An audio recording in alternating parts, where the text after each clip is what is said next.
ಆಂಗ್ಲ ಭಾಷೆ ಪ್ರಕಾರ ಹೊಸ ವರ್ಷ ಪ್ರಾರಂಭ ಆಗುತ್ತೆ. ಈಗ ನಾವು ಒಪ್ಕೊಂಡು ಬಿಟ್ಟೇವೆ ಅದಕ್ಕೆ. ಹೀಗಾಗಿ ನಾವು ರೆಸೊಲ್ಯೂಷನ್ಸ್ ಅಂತ ಏನೇನೋ ಮಾಡ್ಕೊತಿರ್ತೀವಿ, ಅಂದರೆ ಸಂಕಲ್ಪ. ಸೊ ಆರೋಗ್ಯ ಬಹಳ ಮುಖ್ಯ ಆಗುತ್ತೆ. ಹೀಗಾಗಿ ಆಗಲೇ ಗುರುಗಳು ಹೇಳಿದಂಗೆ ಈಗ ಮಂದಿಗೆ ಸಮಯ ಕಡಿಮೆ, ಅದಕ್ಕೆ ನಿಮ್ಮ ಮನೆ ಒಳಗನೆ ನಿಮ್ಮ ಟೈಮ್ ಒಳಗೆ ನೀವು ಕುತ್ಕೊಂಡು ಕೇಳುವಂಥ ಒಂದು ಝೂಮ್ ಅಥವಾ ಯೂಟ್ಯೂಬ್ ಇದ್ರ ಮುಖಾಂತರ ತರಿಸುವಂಥದ್ದು ಒಂದು ಆಪ್ಷನ್ ಆದರೆ, ಇನ್ನೊಂದು ಆಪ್ಷನ್ನು ನೀವೆಲ್ಲಿ ವಾಸ ಮಾಡ್ತಿರಲ್ಲ ಅಲ್ಲೇ ನೀವು ಒಂದು 15-20 ಮಂದಿ ಸೇರಿಸಿದ್ರಿ ಅಂತಂದ್ರೆ ಗುರುಗಳ ಕಾಲಾವಕಾಶ ನೋಡಿಕೊಂಡು ಅಲ್ಲಿ ಒಂದು ಬ್ಯಾಚ್ ಫಾರ್ಮ್ ಮಾಡೋದು. ಯಾಕಂತಂದ್ರೆ ಗುರುಗಳ ಸನ್ನಿಧಿ ಒಳಗೆ ಕಲಿಯೋದೇ ಬೇರೆ ಇರ್ತೈತಿ, ಅದು ನಿಮಗೆ ಬಿಟ್ಟಿದ್ದು. ಸೊ ಆಫ್ಲೈನ್ ಆಗಲಿ ಆನ್ಲೈನ್ ಆಗಲಿ ಇವು ಎರಡೂದ್ರ ಮುಖಾಂತರನೂ ಕಲಿತಕ್ಕಂಥ ಅವಕಾಶ.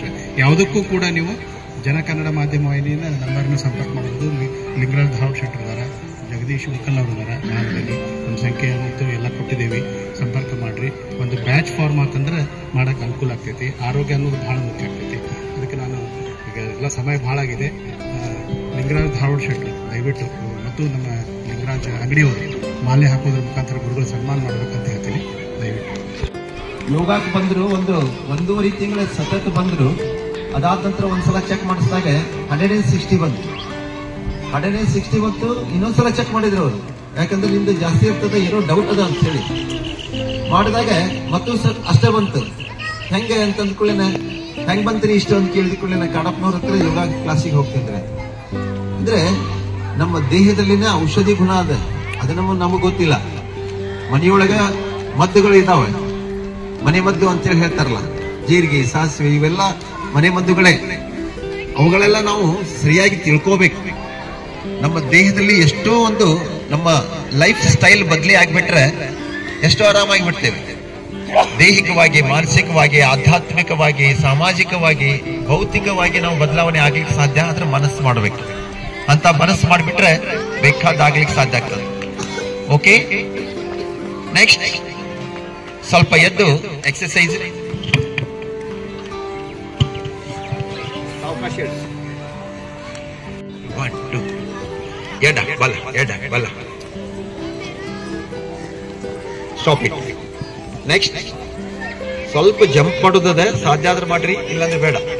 ಹೀಗಿರ್ತದಲ್ಲ, ಹೀಗೆ ಬರ್ಬೇಕು, ಹೀಗೆ ಬ್ಯಾಕ್ ಸೈಡ್ ಹತ್ತಬೇಕು. ನೆಕ್ಸ್ಟ್ ಸೈಡ್, ಫ್ರಂಟ್,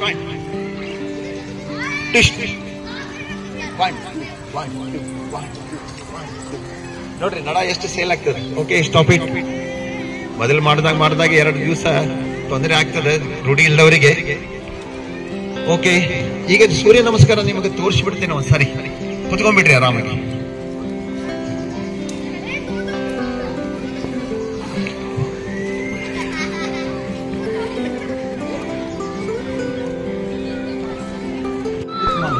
ಮಾಡೋದು ಬರ್ತದೆ. ಇದು ರೂಢಿ ಇಲ್ಲದವ್ರಿಗೆ ಸ್ವಲ್ಪ ಒಂದು 4-5 ದಿವಸ ಆದಂತೆ ಮೈಕೈ ನೋಸ್ತದೆ, ಆಮೇಲೆ ರೂಢಿ ಆಗಿಬಿಡ್ತದೆ, ಏನು ತೊಂದರೆ ಇಲ್ಲ. ಇದಾದ್ಮೇಲೆ ಆಸನಗಳು ಬರ್ತದಲ್ಲ, ನಿಂತು ಮಾಡೋದು, ಕುಳಿತು ಮಾಡೋದು, ಮಲಗಿ ಮಾಡೋದು, ಈ ರೀತಿ ಬರ್ತದೆ ಆಸನಗಳು. ಆಸನಗಳು ಒಂದು 2 ಮಾಡ್ಕೊಟ್ಲ, ನೀವು ಅಷ್ಟೇ ನೋಡ್ಬಿಡ್ರಿ, ಮಾಡ್ಬೇಡ್ರಿ. ಸೂರ್ಯ ನಮಸ್ಕಾರದಾಗ ಕೆಲವೊಂದು ಮಾಡಿರ್ತೀವಿ ನಾವು ಇದ್ರಾಗೆ, ಆದರೂ ಸಹಿತ ನಾವು ಇಲ್ಲಿ ಮಾಡಿ ತೋರಿಸ್ತೇವೆ. ನಿಧಾನವಾಗಿ ಕೈ ಉಸಿರು ತಗೋತಾ ಸ್ಲೋಲಿ ನಡದಿಂದ ಬೆಂಡ್ ಆಗಬೇಕು. ಉಸಿರನ್ನು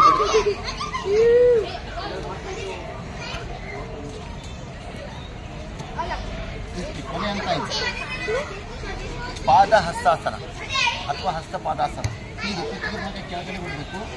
ಕುತ್ತಿಗೆ ಭಾಗ ಎಲ್ಲಿವರೆಗೆ ಕೆಳಗಡೆ ಬಿಡಬೇಕಂತಂದ್ರೆ ಪೂರ್ತಿಯಾಗಿ 100% ಕೆಳಗಡೆ ಬರಬೇಕು. ನೆತ್ತೆ ಭಾಗ ನೆಲಕ್ಕೆ ಸಮಾಂತರವಾಗಿ ಬರಬೇಕು. ಹೀಗೆ ನೋಡಿ, ಹಾಗಾಗಿ ನಮ್ಮ ಬ್ಲಡ್ ಸರ್ಕ್ಯುಲೇಷನ್ ಇಲ್ಲಿಂದ ರಿವರ್ಸ್ ಆಗ್ತದೆ. ಅದಕ್ಕೆ ಈ ಬ್ಲಡ್ ಸರ್ಕ್ಯುಲೇಷನ್ ಎಲ್ಲ ಈಗ ಇಲ್ಲಿ ಮೈಂಡ್ ಒಳಗೆ ಸ್ವಲ್ಪ ಬದಲಾವಣೆ ಆಗ್ತದೆ ನಿಮಗೆ. ಆಮ್ಯಾಗ ಉಸಿರಾಟ ಸಹಜವಾಗಿರಬೇಕು. ಕೆಲವೊಂದು ನಿಯಮಗಳನ್ನ ಆಸನ ಮಾಡಬೇಕಾದ್ರೆ ನಿಧಾನಗತಿಯಿಂದ ಮಾಡಬೇಕು. ಒಂದೇದು. ಎರಡನೇದು, ಪೂರ್ತಿಯಾಗಿ ನೀವು ಬೆಂಡ್ ನಂತರ ಕೊನೆ ಹಂತದಲ್ಲಿ ಇದ್ದಾಗ 30 ಸೆಕೆಂಡ್ಸ್ ನಾವು ಮೇಂಟೈನ್ ಮಾಡಬೇಕು. ಮೊದಲು ಆಗೋದಿಲ್ಲ, 20 ಸೆಕೆಂಡ್ಸ್ ಆದರೂ ನಡೀತದೆ. ಮಿನಿಮಮ್ 30 ಸೆಕೆಂಡ್ಸ್ ಆದರೂ ನಾವು ಆಸನದಲ್ಲಿ ಇರಲಿಕ್ಕೆ ಪ್ರಯತ್ನ ಮಾಡಬೇಕು.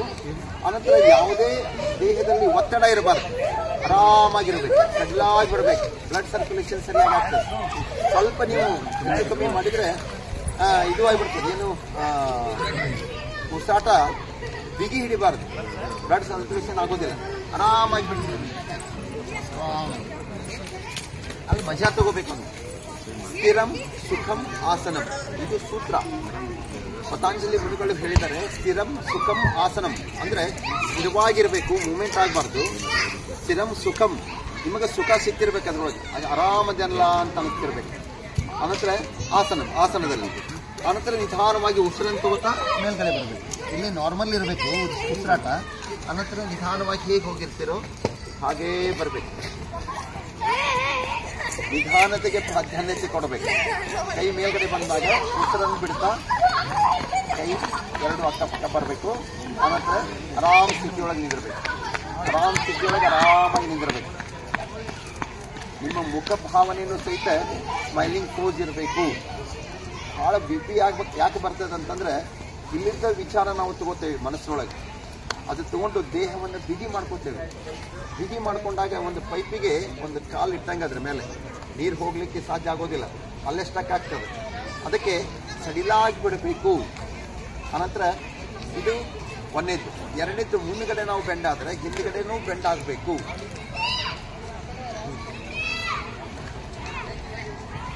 ಮತ್ತೆ ಹೀಗೆ ನಾರ್ಮಲ್.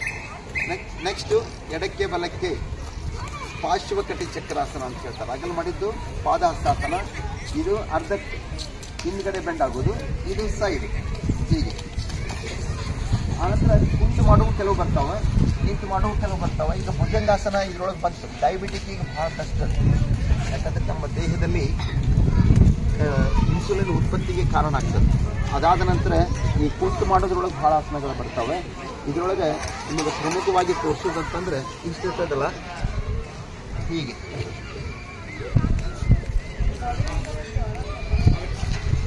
ವಕ್ರಾಸನ ಅಂತ. ವಕ್ರಾಸನ ನೀವು ಮಾಡಿದರೆ ದೇಹ ಟ್ವಿಸ್ಟ್ ಆಗ್ತದೆ, ಇನ್ಸುಲಿನ್ ಸ್ಟಾರ್ಟ್ ಆಗ್ತದೆ. ಕೈ ಕಾಲಲ್ಲೇ ಬರ್ತದೆ, ಇನ್ಸುಲಿನ್ ಬರ್ತದೆ ಹಂಗೆ. ಆ ಕೈ ತೋರಿ ಹಿಂದೆ ನೋಡಿ, ಭುಜ ಒಂದೇ ಲೆವೆಲ್ನಾಗ ಬರಬೇಕು. ಆ ರೀತಿ ಮಾಡೋದು, ಅದು ಹೀಗೆ. ಹಾಂ, ಈ ಉಸಿರಾಟ ಸಹಜವಾಗಿರಬೇಕು, ಆರಾಮಾಗಿ ಉಸಿರಾಟಕ್ಕಿರಬೇಕು. 30 ಸೆಕೆಂಡ್ಸ್ ಅದು ಇರಬೇಕು. ಇದಾದ ನಂತರ ನೆಕ್ಸ್ಟ್ ಬೇಕಾದಷ್ಟು ಬರ್ತಾವೆ ಇದರೊಳಗೆ. ನೀವು ಮಲಗಿ ಮಾಡುವ ಆಸನಗಳಲ್ಲಿ ಸಹಿತ ಬೇಕಾದಷ್ಟು ಬರ್ತಾವೆ. ಈಗ ಭುಜಂಗಾಸನ ಬಂತು ಇದರೊಳಗೆ, ನಿಂತು ಮಾಡೋದು ಬಂತು, ಕುಳಿತು ಮಾಡೋದು ಬಂತು, ಮಲಗಿನೂ ಮಾಡೋದು ಬಂತು ಅದರೊಳಗೆ. ಹೀಗೆ ನಿಂತು ಕುಳಿತು ಮಲಗಿ ಅಂದರೆ ಎರಡು ರೀತಿ ಇರ್ತಾವೆ. ಹೊಟ್ಟೆ ಕೆಳಗಡೆ ಮಾಡೋದು, ಹೊಟ್ಟೆ ಮೇಲ್ಗಡೆ ಮಾಡೋದು. ಇದಾದ ನಂತರ ಪ್ರಾಣಾಯಾಮ ಅಂತಂದರೆ ಕಪಾಲಭಾತಿ, ಆನಂತರ ಉಜ್ಜಾಯಿ ಬರ್ತದೆ. ಆಮ್ಯಾಗ ಇದು ಭ್ರಾಮರಿ, ಶೀತಕಾರಿ ಸದಂತ, ಇವನ್ನೆಲ್ಲ ನಮ್ಮ ದೇಹವನ್ನು ತಂಪು ಮಾಡೋದು, ಆನಂತರ ಬಿಸಿ ಮಾಡೋದು ಎಲ್ಲ ಇದ್ರೊಳಗೆ ಬರ್ತಾವೆ. ಅದನ್ನು ತಿಳಿದು ಮಾಡಬೇಕು, ಸುಮ್ಮನೆ ತಿಳಿಯಿಂದ ಮಾಡಬಾರ್ದು.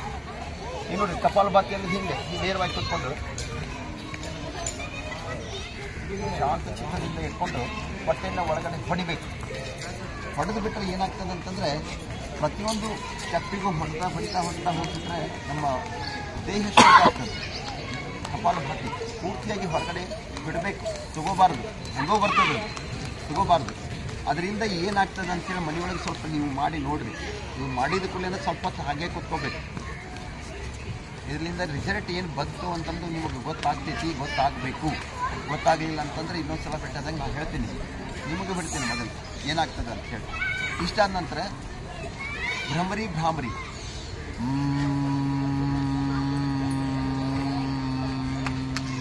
ಹೊರಗೆ ಬಿಡಬೇಕಾದ್ರೆ ಬಿಟ್ಟರೆ ಒಂದು ಸಲ ನೇರವಾಗಿ ಕೂತ್ಕೊಡ್ರಿ, ಉಸಿರು ದೀರ್ಘವಾಗಿ ತಗೊಳ್ರಿ.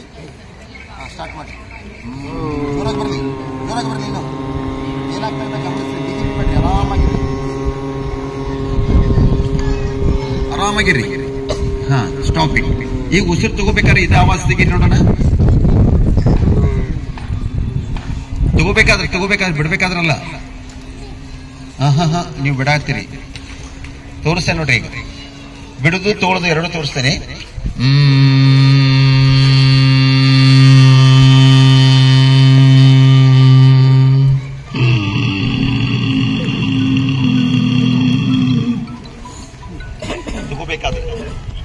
ನಿಮ್ಮ ಗಂಟ್ಲ ಪೂರ್ತಿ ಸಡ್ಲ್ ಆಗೋದು ಅಷ್ಟೇ ಅಲ್ಲದೆ ನೀವು ಪೂರ್ತಿ ನಿಮ್ಮ ದೇಹ ತಲೆಯಿಂದ ಹಿಡ್ಕೊಂಡು ಪೂರ್ತಿ ವೈಬ್ರೇಟ್ ಆಗ್ತದೆ.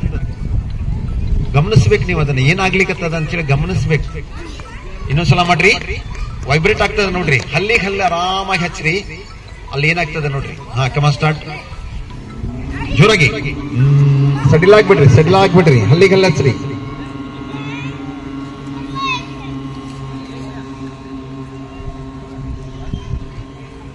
ಹಾ, ತಗೋಬೇಕಾದ್ರೆ ಮಾಡ್ರಿ. ಈಗ ನೋಡೋಣ. ಒಂದೊಂದು ಸ್ಪೀಕರ್ ಚಾಲು ಆಗತ್ತಾವ. ಕೆಮ್ಮ ಬರ್ತದೆ ನೋಡಿ. ಎಷ್ಟೆಲ್ಲ ಇಟ್ಕೊಂಡಿದ್ದೇವೆ ನಾವು. ಗಂಟ್ಲ ಸರಿ ಇಲ್ಲ. ಇದನ್ನ ಮಾಡಿದ್ರೆ ಕಫ ಸಹಿತ ಕರಗ್ತದೆ. ವಾತ, ಪಿತ್ತ, ಕಫ ಇವು ಮೂರು ದೇಹಕ್ಕೆ ಹಲವಾರು ರೋಗಗಳನ್ನ ತಂದು ಹಾಕ್ತಿರ್ತಾವೆ. ಇವನ್ನ ಸರಿಯಾಗಿ ಇಟ್ಕೋಬೇಕು. ಕಡಿಮೆ ಇರಬಾರ್ದು, ಜಾಸ್ತಿನೂ ಇರಬಾರ್ದು. ವಾತ, ಪಿತ್ತ, ಕಫ ತ್ರಿದೋಷಗಳು. ಇದಾದ ನಂತರ ನಾಡಿ ಶುದ್ಧಿ ಪ್ರಾಣಾಯಾಮ ಅದರೊಳಗೆ ಬರ್ತದೆ. ಒಂದೇದ್ದು ಅಂತಂದ್ರೆ ಚಂದ್ರಾನುಲೋಮ ವಿಲೋಮ, ಸೂರ್ಯಾನುಲೋಮ ವಿಲೋಮ ಅಂತಂದ್ರೆ ಒಂದು ಬಳ್ಳಿಯಿಂದ ನಿಧಾನವಾಗಿ ಉಸಿರನ್ನು ತಗೋತಾ ಹೋಗ್ಬೇಕು, ಬಿಡ್ತಾ ಹೋಗ್ಬೇಕು. ಇದನ್ನ ಯಾವ ರೀತಿ ಮಾಡ್ಬೇಕಂತಂದ್ರೆ ಉದರ, ಉರ, ಗ್ರೀವ ಇವೆಲ್ಲ ಹೇಳ್ಕೊತಕ್ಕಂತ ಬೇಸಿಕ್ ಮೊದಲು ಹೇಳ್ಬೇಕಾಕೈತೆ. ಒಂದೇ ದಿವಸಕ್ಕೆಲ್ಲ ಹೇಳಲಿಕ್ಕೆ ಆಗೋದಿಲ್ಲ. ಎರಡೂ ಮಾಡಿದ ನಂತರ ನಾಡಿ ಶುದ್ಧಿ ಪ್ರಾಣಾಯಾಮ. ಬಲಗಡೆ ತಗೋಬೇಕು, ಎಡಗಡೆ ಬಿಡಬೇಕು, ಎಡಗಡೆ ತಗೋಬೇಕು, ಬಲಗಡೆ ಬಿಡಬೇಕು. ಎಷ್ಟು ತಗೋಬೇಕು, ಎಷ್ಟು ಹೋಲ್ಡ್ ಮಾಡಬೇಕು, ಎಷ್ಟು ಬಿಡಬೇಕು ಅಂತನ್ನೋದು ನಿಮಗೆ ಆನಂತರ ನಿಮಗೆ ಹೇಳ್ಕೊಡ್ತದೆ. ಓಕೆ, ಇಷ್ಟಾದ ನಂತರ ನೆಕ್ಸ್ಟ್ ಬರ್ತೇವೆ ಪ್ರತ್ಯಾಹಾರ, ಧಾರಣ, ಧ್ಯಾನ, ಸಮಾಧಿ. ಇವು 4 ಮನಸ್ಸಿಗೆ ಸಂಬಂಧಪಟ್ಟಿದ್ದು. ಎಷ್ಟೋ ಚಂಚಲ ಇರ್ತದೆ ನಮ್ಮ ಮನಸ್ಸು ಅಂತಂದ್ರೆ, ಮನಸ್ಸು ಮರ್ಕಟದಂತೆ ಅಂತ ಹೇಳ್ತಾರೆ. ಮರ್ಕಟ ಅಂದ್ರೇನು? ಮಂಗ. ಹಾ, ಮನವು ಮರ್ಕಟದಂತೆ. ಹಂಗ ಮಂಗೆ ಅಲ್ಲದು, ಚೋಳು ಕಳಿಸಿದ ಮಂಗ್ಯ ಅಂತ. ಹಂಗ ಮಂಗ್ಯನ ಕುಣಿತಿರ್ತೈತಿ. ಚೋಳು ಕಳಿಸಿದ ಮಂಗ್ಯ ಎಷ್ಟು ಕುಣಿಬಾರ್ದು. ಮತ್ತೆ ಅಷ್ಟೇ ಅಲ್ಲ, ಅದಕ್ಕೆ ಸೆರೆ ಕುಡಿಸಿದ ಮಂಗ್ಯ ಅಂತ.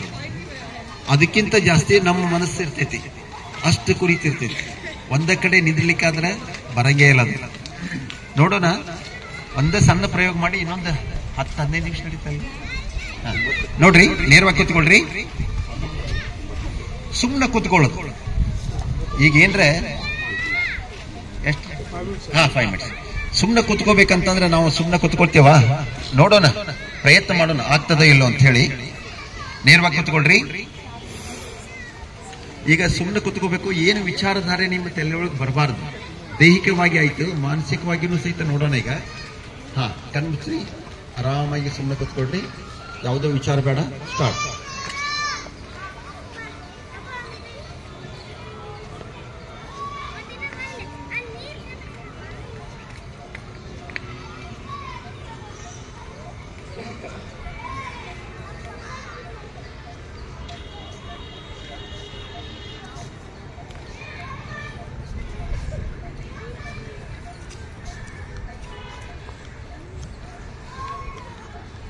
ಕೈ ಉಜ್ಜಿ ಕಣ್ಣಿಗೆ ಮುಖಕ್ಕೆ ಸ್ಪರ್ಶ ಮಾಡ್ಕೊಡ್ರಿ.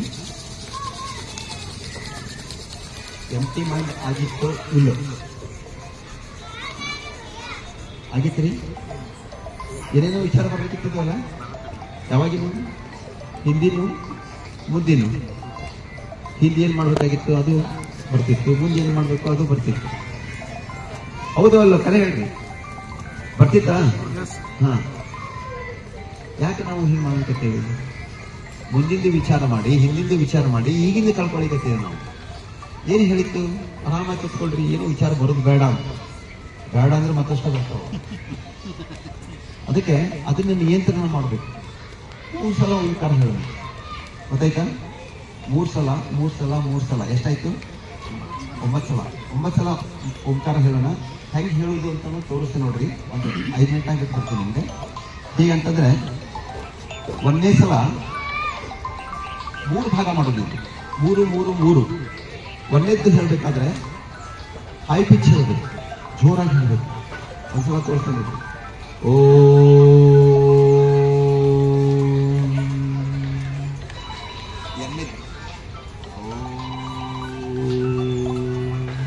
3ನೇದ್ದು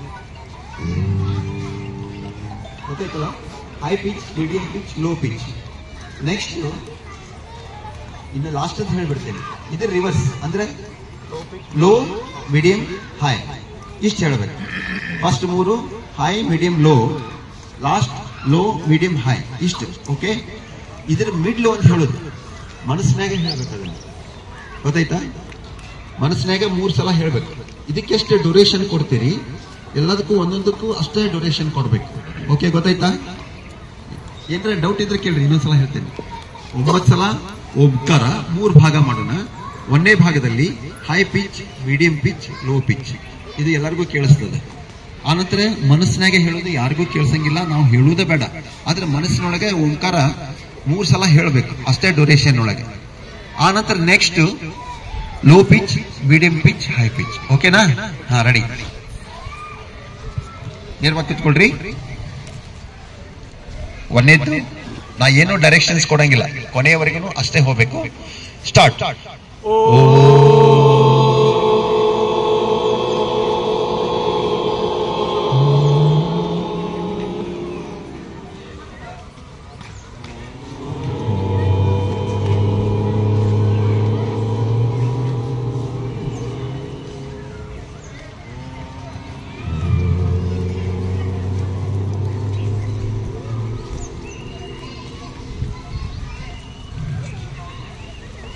ಮನಸ್ಸಿನಲ್ಲಿ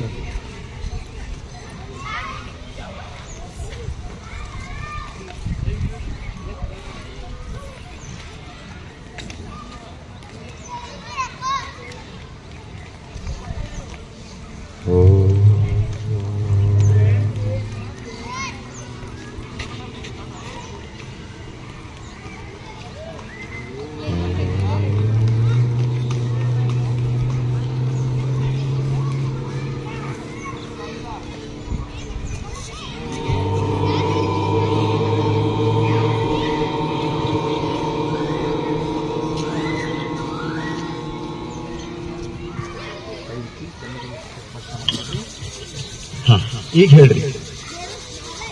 9 ಓಂಕಾರ ಹೇಳಿದ್ರಿ, ಏನ್ರ ವಿಚಾರ ಬಂತ? ಯಾವ್ದಾದ್ರು ವಿಚಾರ ಬಂತ?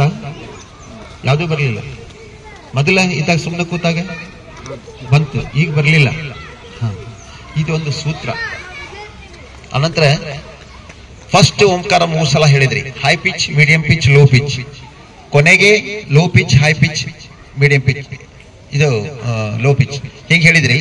ಹೇಳ್ಬೇಕಾದ್ರೆ ಮೊದ್ಲಿನ 3 ಕರೆಕ್ಟ್ ಬಂತು, ಲಾಸ್ಟ್ 3 ಕರೆಕ್ಟ್ ಬಂತು. ಮೊದ್ಲಿದ್ದು 3 ಕರೆಕ್ಟ್ ಬಂತು, ಲಾಸ್ಟ್ 3 ಹೇಳಿದ್ರಲ್ಲ ಅದು ಸರಿಯಾಗಿ ಬಂತು. ಯಾವುದು? ಲಾಸ್ಟ್ ಸರಿಯಾಗಿ ಬರಲಿಲ್ಲ. ಅಲ್ಲಲ್ಲ, ಏನೇ ಇರ್ಲಿ, ಯಾವ್ದು ಚಲೋ ಬಂತು, ಚಲೋ ಚಲೋ ಅಂತ ಹೇಳಿ ಹೇಳ್ತೇವೆ. ಹೈ ಪಿಚ್, ಲೋ ಪಿಚ್ ಬೇಡ ನಮಗೆ. ಯಾವ್ದು ಚಲೋ ಬಂತು? ಫಸ್ಟ್ ಕರ್ಕಶ ಬಂತು, ಗೊತ್ತಾ?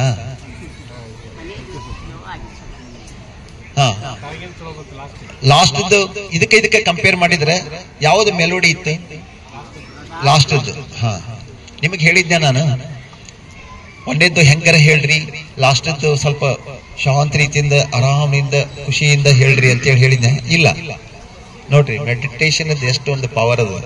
ಸ್ವಲ್ಪ ಒಂದ ಉದಾಹರಣೆ ಇದೆ. High pitch, medium pitch, low pitch ಹೇಳ್ಬೇಕಾದ್ರೆ 1ನೇದು ಹೆಂಗ್ ಬಂತು? ಓಂ ಅಂತೇಳಿ ಚಾಲು ಮಾಡ್ಬಿಟ್ರಿ. ಆನಂತರ ಸೆಕೆಂಡ್ ಸ್ವಲ್ಪ ಹಂಗ ಬಂತು, ಕೊನೆಯದು ಸ್ವಲ್ಪ ಅಡ್ಡಿಲ್ಲ. ಆದ್ರೆ ಲಾಸ್ಟ್ ಮನಸ್ಸಿನೊಳಗೆ 3 ಸಲ ಹೇಳಿದ್ರಿ, ಆ ಮಾತು ಬೇರೆ. ಲಾಸ್ಟ್ ಸ್ಲೋದಿಂದ ಸ್ಟಾರ್ಟ್ ಆಯ್ತು, ಎಷ್ಟು ಮೆಲೋಡಿ ಬಂತು. ಕನ್ನಡದಾಗ ಏನಂತ ಅದಕ್ಕೆ ಸುಶ್ರಾವವಾಗಿ ಬಂತು, ಗೊತ್ತಾಯ್ತಾ? ಆನಂತರ ಅದಕ್ಕಿಂತ ನೆಕ್ಸ್ಟ್ ಮೀಡಿಯಂ, ಅದಕ್ಕಿಂತ ಹೈ ಪಿಚ್, 3 ಒಂದು ಮೆಲೋಡಿ ಬಂದು ಹೋಗಿಲ್ಲ. ಹಂಗೆ ಸ್ವಲ್ಪ ಹೊತ್ತು ನಾವು ಏಕಾಗ್ರತೆ ಕುಂತ್ರೆ ಎಲ್ಲಾ ವಿಚಾರಗಳು ಹೋಗ್ತವೆ. ಇದು ಒಂದು ಸೂತ್ರ, ಇದು ಧಾರಣ ಅಂತ ಹೇಳಿ ಹೇಳ್ತಾರೆ. ಇದಕ್ಕೆ ಅಂದ್ರೆ ಒಂದು ವಿಷಯವನ್ನು ಮನಸ್ಸಿನೊಳಗೆ ಇಟ್ಟುಕೊಂಡು ಮಾಡೋದಕ್ಕೆ ಧಾರಣ ಅಂತ ಹೇಳಿ ಹೇಳ್ತಾರೆ. ಇನ್ನು ಧ್ಯಾನ ಅಂತಂದ್ರೆ ಇದು ಇರಬಾರ್ದು, ಓಂಕಾರನೂ ಇರಬಾರ್ದು. ನೀವು ಮೊದಲು ಕೂತಿದ್ರಲ್ಲ, ಪ್ರಯತ್ನ ಮಾಡಿದ್ರಿ, ಬರ್ಲಿಲ್ಲ, ಏನೇನೋ ವಿಚಾರ ಬರ್ಲಿಕ್ಕತ್ತಿತ್ತು, ಆದ್ರೆ ಅದು ಇದ್ರೊಳಗೆ ಬರಬಾರ್ದು. ಅದನ್ನು ಸಹಿತ ನಾವು ರೂಢಿಯಿಂದ, ಅದಕ್ಕೊಂದು ಸೂತ್ರ ಬೇರೆ ಅದ, ಅದನ್ನ ಮಾಡ್ಕೋತ ಹೋಗ್ಬಿಟ್ರೆ ಆ ಒಂದು ಗ್ಯಾಪ್ ಟೈಮ್, ಧ್ಯಾನದ ಟೈಮ್ ಸ್ಲೋಲಿ ಜಾಸ್ತಿ ಆಗ್ತದೆ. ಅದಕ್ಕೆ ಇಂಥವೆಲ್ಲ ನಾವು ರೂಢಿ ಮಾಡ್ಕೊಂಡ್ಬಿಟ್ರೆ ದೈಹಿಕವಾಗಿ, ಮಾನಸಿಕವಾಗಿ ಪೂರ್ತಿಯಾಗಿ ಸದೃಢವಾಗ್ತೇವೆ. ಏನಾದರೂ ನಮ್ಮ ಮನಸ್ಸು ಎಷ್ಟು ಶಾರ್ಪ್ ಇರ್ತದಂತಂದ್ರೆ ಮುಂದಿಂದು ಸಹಿತ ತಿಳಿಲಿಕ್ಕೆ ಶುರು ಮಾಡ್ತದೆ. ನಾವು ಆವಾಗ ನಾವು ಚೇಂಜ್ ಹಾಕೋಬಹುದು. ಹೀಗಾಗಿ ಮೊದಲು ದೇಹವನ್ನು ಕರೆಕ್ಟ್ ಮಾಡ್ಕೋಬೇಕು. ಆಸನಗಳನ್ನು ಮಾಡಿ, ಅನಂತರ ಪ್ರಾಣಾಯಾಮ ಮಾಡಿ, ಇವನ್ನೆಲ್ಲ ಆದ ನಂತರ ದೈಹಿಕವಾಗಿ ಅವನ ಯಮ ನೇಮ ಆಸನ ಪ್ರಾಣಾಯಾಮ ದೈಹಿಕ ತಯಾರು ಮಾಡೋದು, ಪ್ರತ್ಯಾಹಾರ ಧಾರಣ ಧ್ಯಾನ ಸಮಾಧಿ ಮನಸ್ಸನ್ನು ತಯಾರು ಮಾಡೋದು. ಇವೆರಡು ಕೂಡಿಸಿದ್ರೆ ದೇಹ ಮತ್ತು ಮನಸ್ಸನ್ನು ಕೂಡಿಸಿದಾಗಿ ಯೋಗ ಕಂಪ್ಲೀಟ್ ಆಗ್ತದೆ ಅಂತ ಅನ್ನೋದು ನಮ್ಮ ಹತ್ರ ಇರಬೇಕು. ದಿವಸ 1 ತಾಸು ನಿಮಗೆ ಇದಕ್ಕೆ ಟೈಮ್ ಕೊಟ್ಟರೆ ಸಾಕು, ಬೇಕಾದಂಗೆ ಮಾಡ್ಬೋದು. ಅದನ್ನು ಈ ಹೊಸ ವರ್ಷದಿಂದ ಪ್ರಾರಂಭ ಮಾಡಬೇಕು ಅಂತ ಏನೇನೋ ವಿಚಾರ ಮಾಡ್ಕೊಂಡಿರ್ತೀರಿ. ಇವತ್ತು ಒಂದು ನಿರ್ಧಾರ ಮಾಡಿ ಮಾಡಬೇಕು ಅಂತೇಳಿ ಇದು ಕನ್ನಡ ಜನ ಟಿವಿಯವರು ಸಹಿತ ಇದಕ್ಕೆ ಸಹಾಯ ಮಾಡ್ತಾರಂತ ಅನ್ನಿಸ್ತದೆ. ಆಫ್ಲೈನ್ ಆನ್ಲೈನ್ ಎರಡೂ ಮಾಡಬೇಕು ಅಂತೇಳಿ ನೀವು ಮನ್ಯಾಗ ಕೂತ್ಕೊಂಡೆ ಜೂಮ್ ಟಿವಿಗಳೊಳಗೆ ನೋಡ್ಕೊಂಡು ಮಾಡಬೇಕು ಅಂತ ಅನ್ನೋದು ವಿಚಾರದ ಒಂದು ಕೊನೆ ಮಂತ್ರ ಹೇಳಿ ಅವ್ರಿಗೆ ಸ್ವಲ್ಪ ಮಾತಾಡ್ಲಿಕ್ಕೆ ಕೊಡ್ತೇನೆ ನಾನು. ಅವ್ರು ಏನು ಬಿದ್ದಿರೋ ವಿಚಾರಗಳನ್ನು ಹೇಳ್ತಿರ್ತಾರೆ. ಓಕೆ, ನಮಸ್ಕಾರ. ಸ್ಥಿತಿ ಬರಲಿ, ಗನ್ನಕಟ್ಟು ಪೂರ್ತಿಯಾಗಿ ನೇರವಾಗಿರಲಿ. ಕೊನೆ ಮಂತ್ರ ಹೇಳೋಣ. ದೀರ್ಘವಾದ ಉಸಿರನ್ನು ತಗೋತಾ ಒಂದ್ಸಾರಿ ಓಂಕಾರ ಹೇಳೋಣ. ಪ್ರಾರಂಭ ಮಾಡ್ರಿ.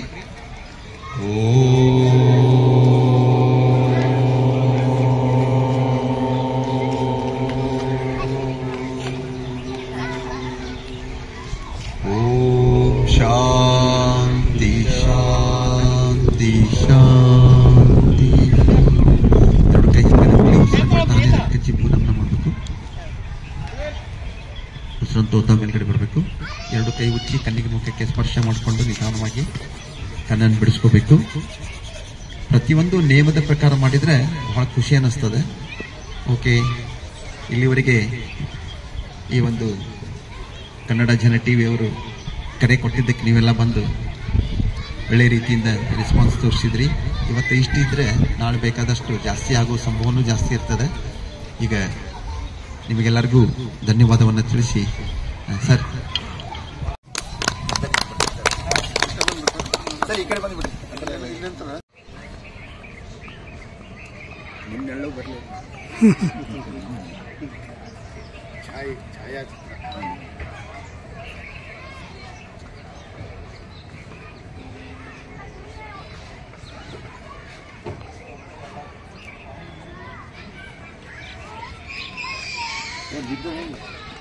ಸ್ಟೆಪ್ ಇಲ್ಲ.